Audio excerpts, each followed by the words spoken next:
बिस्मिल्लाहिर्रहमानिर्रहीम। अस्सलाम वालेकुम। हमारे पास बुक है social study which is for class 4 single national curriculum. तो आज हम इस वीडियो में चैप्टर नंबर 2 के क्वेश्चन आंसर सॉल्व करेंगे, शॉर्ट एंड लॉन्ग। तो चलिए स्टार्ट करते हैं। चैप्टर नंबर 2 है हमारे पास कल्चर। कल्चर मीन्स सकाफ़त। तो इस चैप्टर के short and long question solve करेंगे। क्वेश्चन नंबर 1 है आपके पास, define culture and write the name of your culture. यहाँ पे क्वेश्चन नंबर 1 है, इसके दो पार्ट्स हैं आपके पास। सबसे पहले आपने कल्चर की डेफिनेशन लिखनी है और फिर आपने बताना है कि आपका कल्चर कौन सा है। ठीक है, आप जिस भी प्रोविंस से, जिस सूबे से आप बिलोंग करते हैं, आप अपना वही कल्चर यहाँ पे लिखेंगे। क्वेश्चन नंबर 1 का आंसर हमने लिख लिया है, people behaviour, belief and way of living is called culture. Our culture name is Punjabi culture. ठीक है, अगर आप पंजाब से बिलोंग करते हैं तो आप लिखेंगे पंजाबी कल्चर।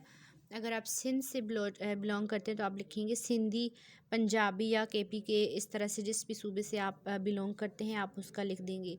और ये आपके पास आ जाती है कल्चर की definition, people behaviour, believes and way of living is called culture. Culture का मतलब होता है लोगों के रहन सहन का जो तरीका होता है, उनके जो अकायद होते हैं, ठीक है, उनकी जो बिहेवियर होता है, रहने का तरीका होता है, वो हमारे पास कल्चर कहलाता है। क्वेश्चन नंबर टू है, what are symbols. Page number 23 पे इसका आंसर है। यहाँ पे देखिए सिंबल्स टॉपिक है यहाँ पे, तो यहाँ से इसका आंसर स्टार्ट होगा सिंबल से। सम को बीच में हम नहीं लिखेंगे, सम को आपने क्रॉस कर देना है। एस सिंबल से स्टार्ट करेंगे और इसका जो एस है वो कैपिटल कर देंगे, बड़ा कर देंगे। ठीक है, एस बड़ा कर देंगे और फिर यहाँ से हम स्टार्ट करेंगे, symbol become the identity of a specific culture. It can be recognized by the people who share the same culture, for example dress, food, craft and architecture. Symbols का मतलब होता है, सिम्बल्स क्या होती है, हमारे पास सलामत होती है। किसी भी कल्चर को जो शो करवाना होता है या उसकी जो कहने के एक तरह से जो निशानी होती है, वो उसके सिंबल से पता चलती है कि ये किस कल्चर से बिलोंग करता है बंदा। फॉर एग्ज़ाम्पल उसके ड्रेस से, फूड से, जैसे हम अगर पंजाब से बिलोंग करते हैं तो हमारी ड्रेस बता देगी, क्योंकि हर कल्चर का जो, हर सूबे का कल्चर जो है वो डिफरेंट है। तो यहाँ पे हमारी इन चीज़ों से पता चल जाता है कि ये किस कल्चर से बिलोंग करता है। तो ये आपके पास सिंबल की डेफिनेशन बनेगी, यहाँ से लेकर इसका आंसर बनेगा क्वेश्चन नंबर 2 का यहाँ तक। Question number 3, how language promotes culture. Page number 23 पे इसका आंसर है। यहाँ से इसका आंसर स्टार्ट होगा, इट को काट के आपने यहाँ पे लिख लेना है लैंग्वेज, LANGUAGE। लैंग्वेज की स्पेलिंग आपके पास ऊपर भी लिखी हुई है, तो आपने IT इट को क्रॉस कर देना है और यहाँ लैंग्वेज लिख के स्टार्ट करना है। Language is a tool of communication among people.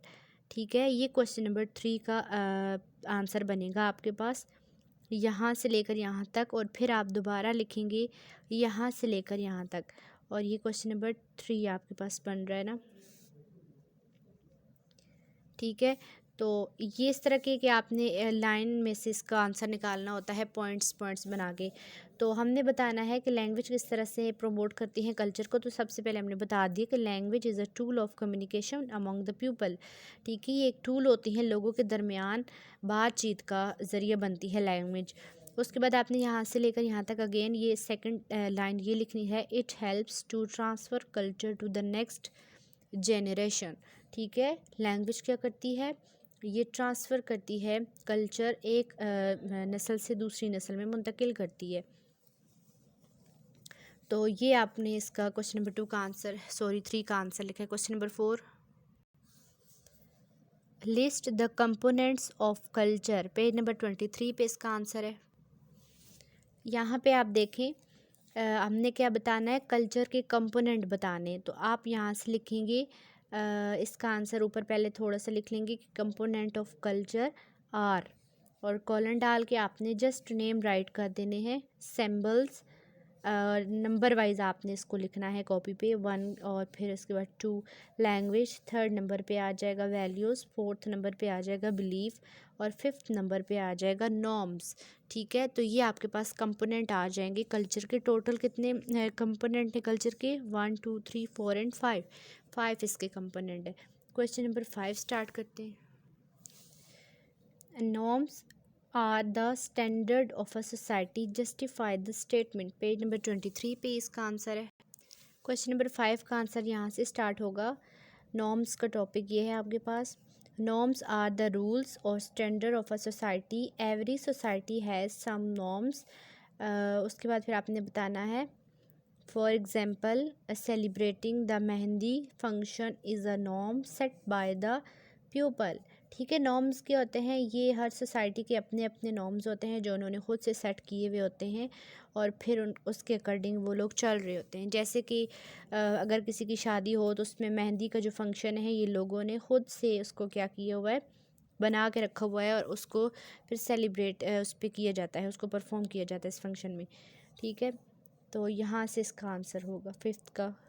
ये भी दो तरह से बन रहा है, पहले यहाँ से यहाँ तक आपने करना है और उसके बाद यहाँ से लेकर यहाँ तक। ठीक है, क्वेश्चन नंबर 5 का आंसर आपको हो गया। क्वेश्चन नंबर 6,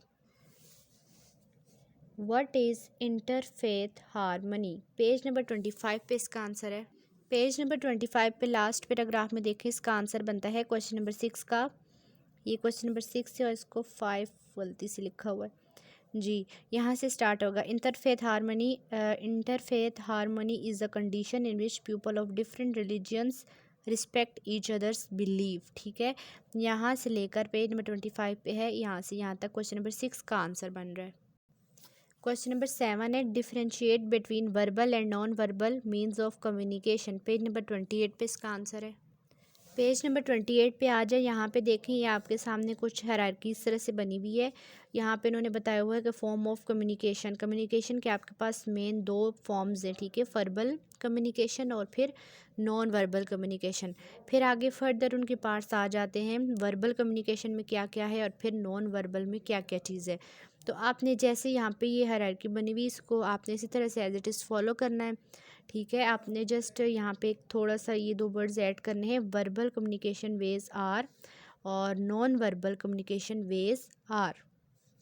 फिर आगे आपने कॉर्नर लगाना है और वर्बल कम्युनिकेशन में क्या क्या आ जाएगा, वर्बल के नेक्स्ट फिर आगे 2 मज़ीद फर्दर पार्ट्स आ गए, जिसमें ये देखें वर्बल में सबसे लेफ़्ट साइड पे देखें तो उसमें क्या आता है, रिटन। एक होता है रिटन और एक होता है ओरल। ये रिटन और ओरल किसका पार्ट है, वर्बल का। रिटन कम्युनिकेशन में क्या आता है जी, language, letters, emails, post card, newspaper, internet, computer. It's mean कि हम जो लिख के अपना कम्युनिकेशन का तरीका इस्तेमाल करते हैं, जैसे जब हम किसी को मैसेज सेंड करते हैं तो उसके लिए हम लिखते हैं स्पेलिंग के साथ अपनी लैंग्वेज में, उर्दू हो या इंग्लिश हो, जो भी, हम उसको रिटन फॉर्म में लिख के किसी भी ज़बान में तो उसको हम कन्वे करते हैं या रिसीव करते हैं, तो वो आपके पास रिटन कम्युनिकेशन बन जाती है। और इसके बरक्स जब आपके पास आप सुनते हैं सिर्फ कानों से, ठीक है, जब किसी को मैसेज अपनी आवाज़ में सेंड करते हैं या फिर रिसीव करते हैं, सुनते हैं, तो वो आपके पास ओरल कम्युनिकेशन बन जाती है, जैसे कि TV, radio and cell phone. ठीक है, कॉल पे आप लिखते नहीं हैं, जस्ट आप बोलते हैं और सुनते हैं, तो ये आपके पास ओरल कम्युनिकेशन आ जाता है। रिटन और ओरल जो है ये दोनों आपके पास पार्ट्स बनते हैं वर्बल कम्युनिकेशन के। और फिर नॉन वर्बल में क्या आ जाता है, इसमें आर्ट, बॉडी लैंग्वेज, गेस्चर। ठीक है, इसमें आप ना आर्ट मीन्स कि आपने कुछ ऐसी डायग्राम्स बना दी होती हैं जिसको देख के देखने से फ़ौरन पूरी कहानी माइंड में आ जाती है कि ये क्या कहना चाह रहे हैं, यहाँ पे क्या ये हमें समझाना चाह रहे हैं। तो इस तरह वो कोई आर्ट का इस्तेमाल कर लेते हैं अपनी बात को कन्वे करने के लिए, कम्युनिकेट करने के लिए। बॉडी लैंग्वेज मींस के हाथों की लैंग्वेज से वो बता रहे होते हैं कि ये तो हम बॉडी लैंग्वेज से समझ जाते हैं। गेस्चर में भी कुछ ऐसे टास्क होते हैं जिनको देख के हम समझ जाते हैं कि ये क्या कहना चाह रहे हैं। तो ये आपके पास बन जाते हैं नॉन वर्बल कम्युनिकेशन। ठीक है, तो आपने इसको इसी तरह फॉलो करना है, बस आपको ये समझ आना चाहिए कि वर्बल कम्युनिकेशन क्या होती है और नॉन वर्बल कम्युनिकेशन क्या होती है। ये आपके पास क्वेश्चन नंबर 7 का आंसर बनता है। ठीक है, आपने इसको इसी तरह से लिखना है। क्वेश्चन नंबर 8, क्वेश्चन नंबर 8 है आपके पास, letter and email both are use to convey message but email is consider the most preferred one, why. ये इस क्वेश्चन का मतलब है कि ये कह रहे हैं कि लेटर और ईमेल दोनों का मकसद क्या है, मैसेज सेंड करना, यानी कि दोनों को हम मैसेज सेंड करने के लिए इस्तेमाल करते हैं या फिर कर सकते हैं, बट लेकिन ईमेल को ही क्यों ज़्यादा कंसिडर किया जाता है, क्यों प्रेफर किया जाता है या इसको ज़्यादा वैल्यू क्यों दी जाती है ईमेल को इसके बरक्स लेटर के बरक्स, ये अब हमने बताना है। क्वेश्चन नंबर 8 का आंसर है, यहाँ से स्टार्ट होगा, nowadays people use email method to send message because it is a modern form of a letter through the internet. ठीक है, हमने सिंपली वर्ड में बता दिया है कि अब ईमेल को ज़्यादा क्यों यूज़ किया जाता है, क्योंकि ये एक मॉडर्न वे आ गया हमारे पास मैसेज को सेंड करने का। लेटर में क्या होता है, वो टाइम टेकिंग होता है, ठीक है, उसमें टाइम लगता है। उसमें आप लेटर को क्या करेंगे, सबसे पहले जाके आप बाज़ार से एक लेटर ख़रीदेंगे, ठीक है, फिर उसमें आप अपनी सारी बात जो है वो लिखेंगे पूरे मेथड के साथ, और फिर उसको क्लोज़ करेंगे इन्वेलप के अंदर, फिर आप उसको जाके किसी पोस्ट में उसको करेंगे और कितने दिन उसको लगेगा, वो ट्रैवल करेगा वो लेटर, और फिर तब जाके आपके किसी जो उसका रेजिडेंस है या एड्रेस है उस पे जाके पहुंचेगा, और उसकी भी प्रॉपर कोई गारंटी नहीं है कि वो उस एड्रेस पे जाके पहुंचेगा या नहीं पहुंचेगा। ठीक है, तो फिर इन रिटर्न आप वेट करेंगे उस लेटर का कोई रिप्लाई आएगा, कब आएगा, या फिर उसका रिप्लाई आएगा भी या नहीं आएगा। तो इस सारे प्रोसीजर को आप माइंड में रखें और सोचें उसके लिए आपका कितना टाइम लग जाएगा, कितने डेज़ लग जाएंगे।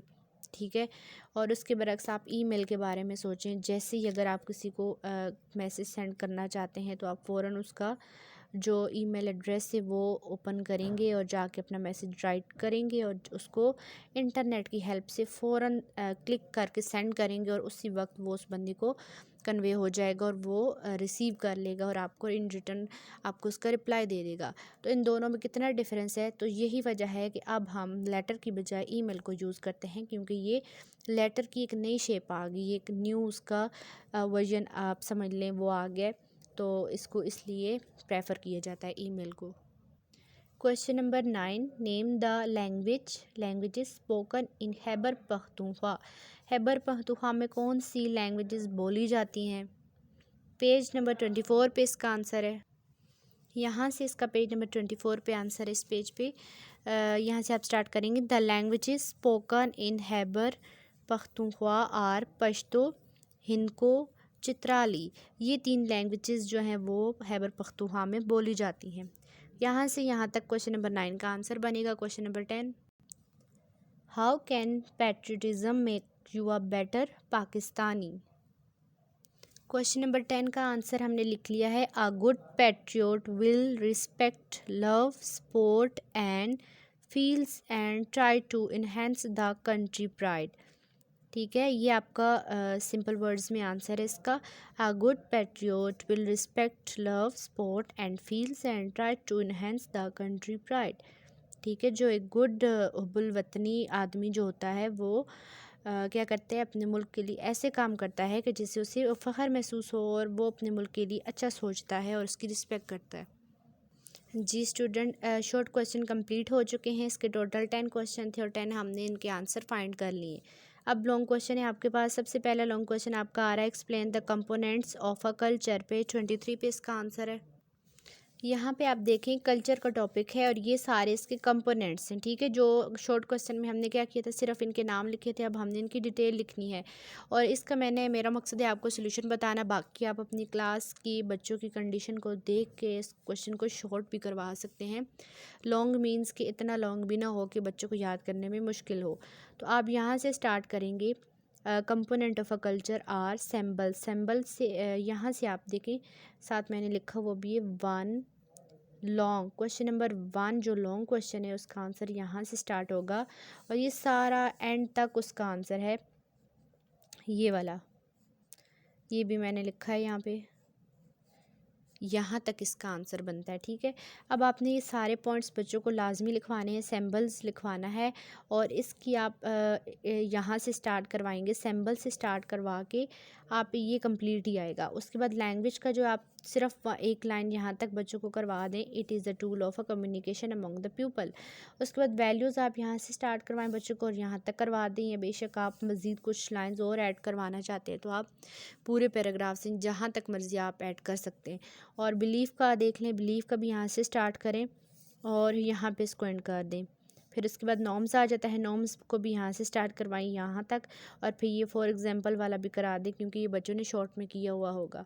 तो ये है आपके पास यहाँ से यहाँ तक क्वेश्चन नंबर 1 लॉन्ग जो है इसका आंसर है। क्वेश्चन नंबर 2 जी स्टूडेंट, क्वेश्चन नंबर 3 पहले सॉल्व कर लेते हैं और फिर क्वेश्चन नंबर 2 को बाद में करते हैं। क्वेश्चन नंबर 3 है describe the celebration of different festivals by minorities. Page 26 पे इसका आंसर है। यहाँ पे आप देख सकते हैं, यहाँ से देखें ये अब आपने बताना है कि जो मिनॉरिटी ज़्यादा फंक्शन सेलिब्रेट होते हैं वो कौन से हैं, फेस्टिवल सेलिब्रेट होते हैं। वो आपके पास मेन जो है वो 3 है, होली, बैसाखी और क्रिसमस। नेक्स्ट पेज पे आ रहा है, तो यहाँ से आप होली से स्टार्ट करेंगे। देखिए क्वेश्चन नंबर 3 यहाँ से मैंने लिखा हुआ है और इसमें भी आपकी मर्ज़ी है, इस पैराग्राफ को आप जितना चाहें ऐड करवा सकते हैं अपने बच्चों की कंडीशन को देख के।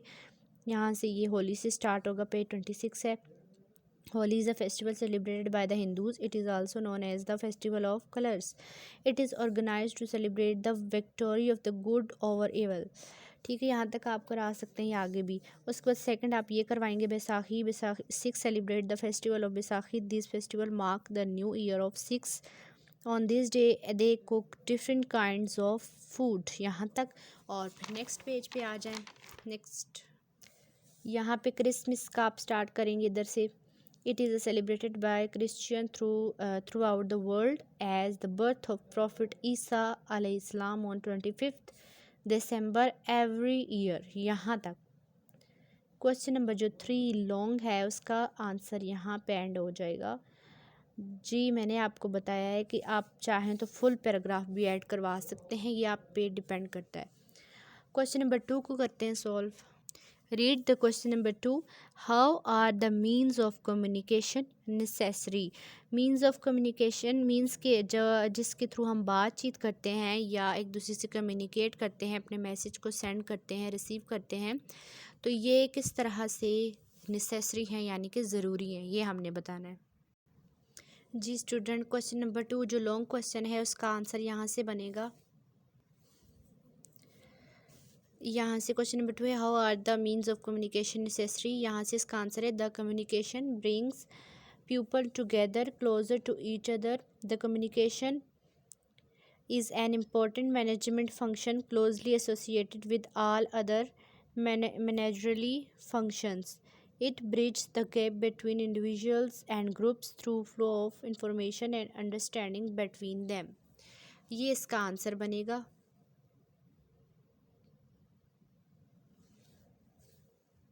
जी स्टूडेंट, क्वेश्चन नंबर 2 जो लॉन्ग क्वेश्चन था उसका एक मैंने आपको वो सोल्यूशन बताया है, ठीक है। और सेकंड सोल्यूशन आपके पास ये भी हो सकता है, वो थोड़ा डिफ़िकल्ट वर्डिंग थी, अगर आप वो करना चाहते हैं तो वो कर लें, वो भी कर सकते हैं। और सेकंड जो इजी वर्डिंग है वो ये भी मैंने आपको सोल्यूशन बता दिया है, वो थोड़ा लॉन्ग के से रिलेटेड है और ये थोड़ा शॉर्ट में आ जाता है। Means of communication are necessary because in this way we can share information from one place to another. ये भी आपके पास लॉन्ग 2 का क्वेश्चन जो है उसका आंसर हो सकता है, और वो जो फर्स्ट पे मैंने आपको बताया है वो भी हो सकता है। अब आप पे डिपेंड करता है, आप जो भी आंसर इसको चूज़ करना चाहते हैं कर सकते हैं।